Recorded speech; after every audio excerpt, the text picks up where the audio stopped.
Team India ইংল্যান্ডকে 192 রানে all out করে দিল এবং টিম ইন্ডিয়াকে এই ম্যাচটা জেতার জন্য 193 রান করতে হবে, তাহলেই এই ম্যাচটা জিতে যাবে এবং ভারতীয় দল 2-1 সিরিজে এগিয়ে যাবে। ভাই দুর্দান্ত বোলিং পারফরমেন্স করলো ভারতীয় দল আজকে। ভারতীয় দলের জন্য ভাই একটা হাততালি আমার তরফ থেকে। এবং খাস করে ওয়াশিংটন সুন্দর যেভাবে আজকে বল করলো না, জবাব নেই ভাই, জবাব নেই ওয়াশিংটন সুন্দরের। 4টা উইকেট নিয়েছে, 4টা উইকেটই বোল্ট আউট করেছে, ব্যাটসম্যানদের চারোখানে চিত করে দিয়েছে ভাই। দুর্দান্ত বোলিং পারফরমেন্স করলো ওয়াশিংটন সুন্দর। অনেক বড় পার্টনারশিপ করছিল জো রুট আর বেন স্টোকস, সেই পার্টনারশিপটাকে ভাঙলো।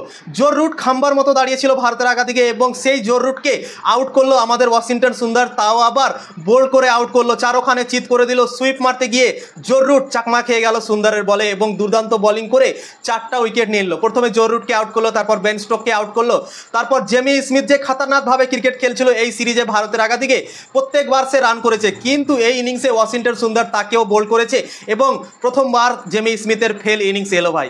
তো 4টা উইকেট নিল ওয়াশিংটন সুন্দর এবং দুর্দান্ত উইকেট। ইংল্যান্ড যে 192 রানে অল আউট হলো, ভারতীয় দল 192 রানে ইংল্যান্ডকে অল আউট করলো একমাত্র ওয়াশিংটন সুন্দরের জন্য। 154 রানে 4 উইকেট ছিল ইংল্যান্ডের স্কোর এবং সেখান থেকে ক্ল্যাপস হয়ে গেল ইংল্যান্ডের এবং মাত্র তারা 192 রানই করতে পারলো। তো তোমরা ভাবতে পারছো এইগুলো সম্ভব হয়েছে শুধুমাত্র ওয়াশিংটন সুন্দরের জন্য।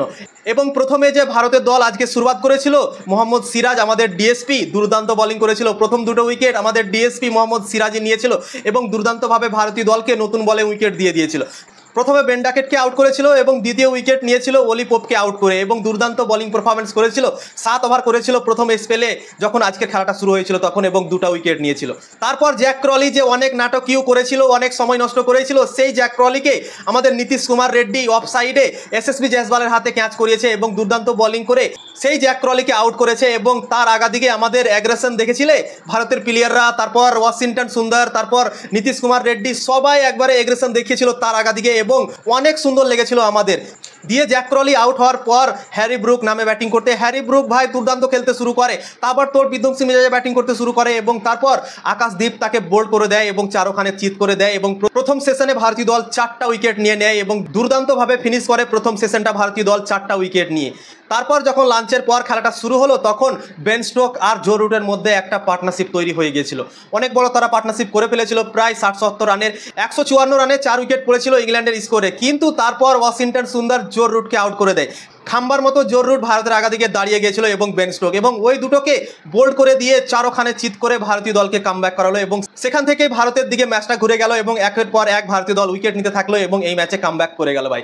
তো দুর্দান্ত বোলিং পারফরমেন্স করলো। জসপ্রীত বুমরাও নিল 2টো উইকেট, যতই তারিফ করবো জসপ্রীত বুমরার ততই কম। প্রথম ইনিংসে 5 উইকেট নিয়েছিল এবং এই ইনিংসে 2 উইকেট নিয়ে টোটাল 7 উইকেট নিল জসপ্রীত বুমরা এবং দুর্দান্ত বোলিং পারফরমেন্স ভাই মানতে হবে। ইংল্যান্ডের বোলাররা যেভাবে বল করছিল এবং আমাদের বোলাররা যেভাবে বল করছে আসমান জমিন পার্থক্য মনে হচ্ছে।